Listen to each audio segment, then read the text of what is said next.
Commercial بینکوں کے پیسے اور دوست ملکوں سے ہم نے جو سود پر پیسے لیے ہوئے ہیں، جو ہم خرچ نہیں سکتے، جو ہم نے اپنے بینک میں رکھے ہوئے ہیں، اگر ان کو نکال دیا جائے تو زر مبادلہ سوا ستیاناس، غربت سوا ستیاناس، بے روزگاری سوا ستیاناس، مہنگائی سوا ستیاناس، عدلیہ کی آزادی سوا ستیاناس، پارلیمنٹ کا تقدس آپ کے سامنے ہے، ووٹ کی عزت سوا ستیاناس، آزاد صحافت سوا ستیاناس، بنیادی انسانی حقوق سوا ستیاناس، جان مال کا تحفظ سوا ستیاناس، دہشت گردی کی لہر سوا ستیاناس، نفرت اور تقسیم سوا ستیاناس۔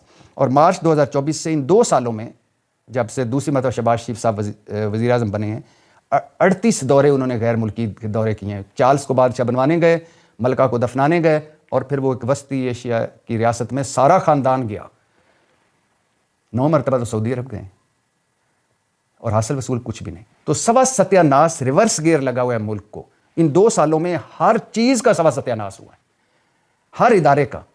اخلاقی بنیاد ختم، منطق اصول ختم۔ پیپلز پارٹی اور مسلم لیگ نون اگر اکٹھے ایک چھت کے تلے اقتدار شیئر کر رہے ہیں تو آپ دیکھ لیں۔ اپوزیشن کی میں بات نہیں کر رہا، جو پی ٹی اے کے ساتھ ہوا وہ بات نہیں کر رہا، میں بات کر رہا ہوں جان مال کا تحفظ عام پاکستانی کو کوئی نہیں، رول آف لا کوئی نہیں، دہشت گردی کی لہر آپ دیکھ رہے ہیں، نفرت اور تقسیم گھر گھر دیکھ رہے ہیں، بنیادی انسانی حقوق ختم، چار دیواری کا تقدس پامال۔ یہ ہے ان کی 2 سالہ کارکردگی، یہ ہے ان کی صورتحال۔ اور یہ ہمیں کہتے ہیں کہ ہمارے ساتھ جڑے رہیے گا، ہم نے ترقی اور خوشحالی آپ کو دلانی ہے۔ اڑان پاکستان اڑان بھر چکا ہے، اب ہم ترقی اور خوشحالی کی طرف بڑھ رہے ہیں۔ مطلب کہ پشاور والی بس میں بیٹھ کر ہم لاہور جانے کی کوشش کر رہے ہیں۔ ان کی باتوں کو پر اگر غور کریں تو ککر کو روز ہم کھاد اور پانی ڈالتے ہیں کہ اس پر انگور لگیں گے، ان کی باتوں پر اگر یقین کریں تو یہ ہمارے اصل مسائل ہیں۔ جب تک ان لوگوں سے جان نہیں چھوٹے گی ہمارے مسئلے حل نہیں ہوں گے، یہ لکھ لیجئے گا۔ یہ اصل مسائل ہیں ہمارے، پہلے ان سے جان چھڑانا ہوگی، کوئی نئی قیادت آئے گی تو پھر ہماری بہتری ہوگی۔ ان کے ہوتے ہوئے کچھ نہیں ہو سکتا۔ دنیا کا 4تھا 5واں بدترین پاسپورٹ ہے، اور بیرون ملک ہمارا کیا حال ہے وہ بھی آپ جانتے ہیں۔ بھارت کہاں پہنچ گیا، چین کہاں پہنچ گیا، کوریا کہاں چلا گیا، دنیا کہاں چلا گئی، ویتنام کہاں چلا گیا، میں ملیشیا کہاں چلا گیا، ان ملکوں کے نام لے رہا ہوں، وہ ملک جو کم از کم ہمارے بعد میں ہوئے، یا جنہوں نے ترقی کرنی تھی، یا جو ہمارے بعد آزاد ہوئے، یا جو ہمارے جیسے ہیں۔ دنیا کہاں سے کہاں چلی گئی اور ہم ریورس۔ تو یہ ہے ان کے 2 سالہ۔ میں الیکشن کی بات نہیں کر رہا، الیکشن چوری کی بات نہیں کر رہا، جو عمران خان کے ساتھ ہوا وہ نہیں بات کر رہا، جو عمران خان کی پارٹی کے ساتھ ہوا وہ بات نہیں کر رہا، جو اب ہو رہا ہے وہ بات نہیں کر رہا۔ میں کر رہا ہوں ان کی کارکردگی، ان کی پرفارمنس، کہ اتنا کچھ کرنے کے بعد بھی یہ ڈیلیور کیا کر رہے ہیں۔ 26ویں 27ویں یعنی ترمیم، الیکشن ایکٹ ترمیم میں، نیب ترمیم میں، پیکا ایکٹ، اور پتہ نہیں کیا کچھ، ساری قانون سازیاں اپنے لیے۔ تاحیات استثناء ہے صدر زرداری کو کہ اب ان کو کوئی نہیں پوچھ سکتا صدارت کے بعد بھی، سیاہ کریں سفید کریں۔ کبھی کسی ملک میں ایسا ہوا؟ تو سوا ستیاناس ہے جی ملک کا، اور آل بچاؤ مال بچاؤ کھال بچاؤ گروپ موجے کر رہا ہے۔ پاکستان زندہ باد۔